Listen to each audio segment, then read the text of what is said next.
안녕하세요. 전라북도 임실교육지원청 장학사 최시영입니다. 최근 코로나19로 인해서 학교에서 계신 선생님들이 원격 수업이라든지 온라인 학습에 대한 고민도 많으시고 어려움도 많으실 텐데요. 2020년 들어와가지고 지금까지 학교 현장에서 진행되고 있는 원격 수업에 대한 내용들을 차분하게 한번 정리 한번 해보겠습니다. 파워포인트 보시면서 설명 이어가겠습니다. 온라인 개학이 되고 원격 수업이 시작되고 코로나19로 학교는 여러 가지 혼란이 많이 있죠. 원격 교육이 무엇인지 한번 분석해 보았습니다.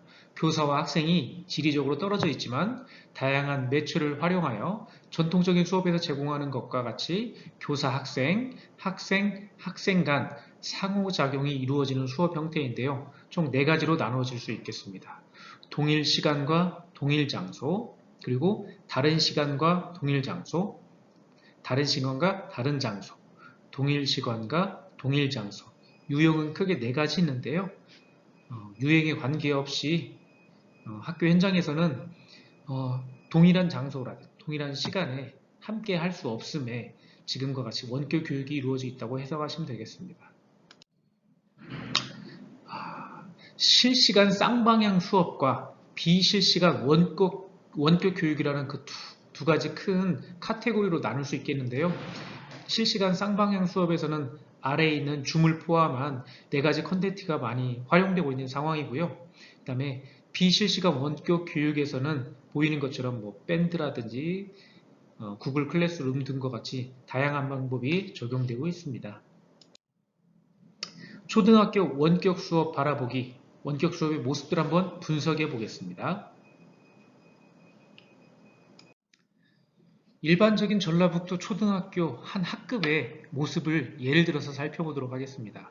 가장 많이 사용하고 있는 이 학습터의 지금 보시는 메인 화면인데요. 일자별 강좌가 구성되어 있고 선생님이 강좌를 개설하면 출석 체크 및 진도율 등을 파악하실 수 있습니다. 그리고 원격 수업에서는 또 위두랑이라든지 다양한 학습 게시판들이 활용되는데요. 단편적인 강의 위주의 콘텐츠 학습으로만 진행되지 않았으면 하는 바람이 있습니다. 학생들과의 소통의 통로로도 이렇게 활용되고 있습니다. 알림장이라든지 과제 제시, 온라인 학습이 되면서 학생들이 과제가 너무 많다고 힘들어하고 있는 건 사실이죠.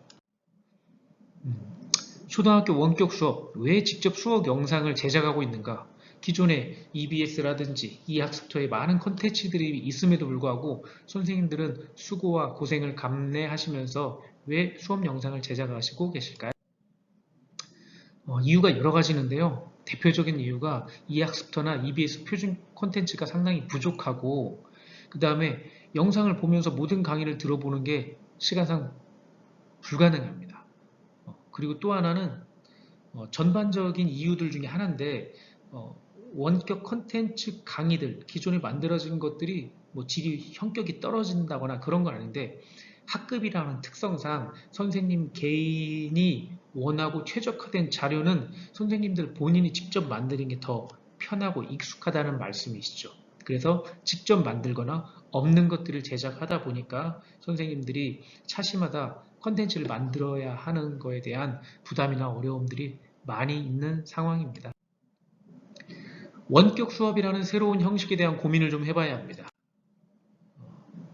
원격 수업을 통해서 학생들이 꼭 달성해야 할 성취 기준은 무엇인지, 그 다음에 온라인으로 전달할 수 있는 것이 가능한지, 그리고 학생들의 집중력이 한계가 있습니다. 성인들, 선생님들도 원격 연수가 많이 어려움을 느끼는 것처럼 학생들은 더 어려울 겁니다. 그리고 무엇을 온라인으로 전달하고 그 다음에 교수 활동은 무엇을 하고 학습 활동은 또 어떻게 할 것인가, 그리고 과제는 어떤 시기와 방법으로 확인을 하고 성취 기준이 도달됐는지는 어떻게 확인해서 다시 개별적인 피드백까지 연결할 수 있겠는가. 쉬운 일이 아니죠. 교실이라는 오프라인 공간에서도 어려운데 이걸 온라인으로 하는 것은 더 어렵겠죠. 따라서 가장 중요한 것은 현란한 제작 기법이 아닌 수업 내용이 충실해야 한다는 겁니다. 어떤 수업을 할까요? 수업을 구상해야겠죠. 컨텐츠를 만들어 나가기 위해서는 6학년 2단원 지구와 달을 중심으로 한 수업 한 차시를 가지고 진행하는 방법을 설명드리겠습니다. 동기유발을 포함한 1단계부터 마지막 퀴즈 정리까지 총 5개의 수업 과정이 있다면 수업 흐름에 맞게 촬영 대본을 씁니다. 그리고 수업 영상 잘 만드는 여러 가지 방법들 활용하셔도 좋겠죠. 제작 실습을 예를 들어볼 건데요. 가장 많이 선생님들이 선호하는 방법이 첫 번째, PPT, 마이크로소프트사의 파워포인트를 가지고 하는 방법, 그리고 스마트폰으로 직접 촬영을 하는 방법, 핸드폰 거치대를 교과서라든지 학습지에다 계속 놓고 촬영하시는 거죠. 일반적이고 편한 방법이기도 합니다. 그 다음 PC에 있는 화면을 영상 캡처하는 방법으로 녹화하는 방법, 가장 많이 사용되는 이 세 가지가 직접 영상을 제작하는 방법인데요. 첫 번째 파워포인트를 가지고 하는 방법은 슬라이드 쇼에서 선생님의 목소리만 또는 얼굴까지 포함해서 녹화하는 방법이 있고, 마지막 파일 내보내기 등으로 비디오 파일이 만들어져서 파워포인트를 가지고 동영상을 한 번에 만드는 방법이 있겠습니다. 슬라이드 쇼에 보면 녹화 기능이 있어서 아래 보이는 것처럼 우측 하단에 선생님 화면이 자동으로 나옵니다. 그래서 동영상 캡처하는 형태로 파워포인트를 쭉 동영상 파일로 만들어내는 작업이죠. 기능은 여기서 찾아볼 수 있습니다. 파일, 슬라이드 쇼 녹화에 가면 4단계로 천천히 들어가면 내보내기까지 하고, 또 추가 편집이 필요된다 그러면 여러가지 애플리케이션 등을 통해서 편집이 가능합니다. 이번에는 스마트폰으로 직접 촬영하기. 스마트폰을 핸드폰 거치대, 삼각대 등을 이용해 가지고 촬영하는 거죠. 직접 판서를 한다든지, 그 다음에 악기 연주 같은 실습을 한다든지, 과학실험, 생활안내, 체육실기 등 다양하게 활용되고 있습니다. 그리고 촬영된 영상을 어느 정도 편집이 필요할 수 있잖아요. NG가 났을 때 다시 촬영하는 것도 한계가 있으니까. 그러면 대표적으로 많이 활용되는 어플리케이션이 키네마스터라든지, 그 다음에 뷰라든지 이런 어플들을 많이 활용하고 있습니다. 이번엔 스마트폰 직접 활용해서 키네마스터라는 앱으로 편집하는 방법을 잠깐 소개하겠습니다. 프리미어라든지 아주 고급 기능은 아니지만 그래도 키네마스터에서 많이 활용되고 있습니다. 그리고 촬영 끝난 거에 대해서 오디오, 음성까지 덧붙이면 더 완벽한 영상 컨텐츠가 되겠죠. 그리고 또 프리즘 라이브라는 어플을 통해서 텍스트, 이미지를 효과적으로 활용할 수 있게 됩니다. PPT 핸드폰에서 녹화하기. 요즘 핸드폰들이 좋아져가지고 어플도 같이 더불어서 발전해서 핸드폰 상에 있는 PPT 슬라이드 파일을 넘겨가면서 이렇게 촬영도 할 수 있습니다. 물론 기능이 제공되는 폰과 어플 사양을 좀 따져봐야 할 텐데요.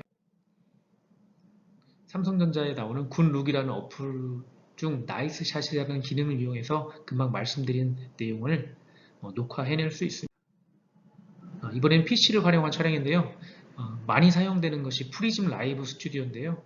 프리즘 라이브 스튜디오로 오디오 캡처도 하고 윈도우 디스플레이 캡처 등을 할 수 있습니다. 그리고 비디오 오디오 캡처, 윈도우 디스플레이 캡처 장면을 구성할 수 있습니다. 판서 등등도 할 수 있고요. 여기선 또 PDF, 한글, 파워포인트, JPG를 불러와 가지고 또 활용할 수도 있고 아이캔노트, 직접 판서까지 가능합니다. 영상 이외 웹페이지 등 어느 곳에서 판서 가능하고 화면 녹화 가능한 아이캔 스크린 기능도 있습니다.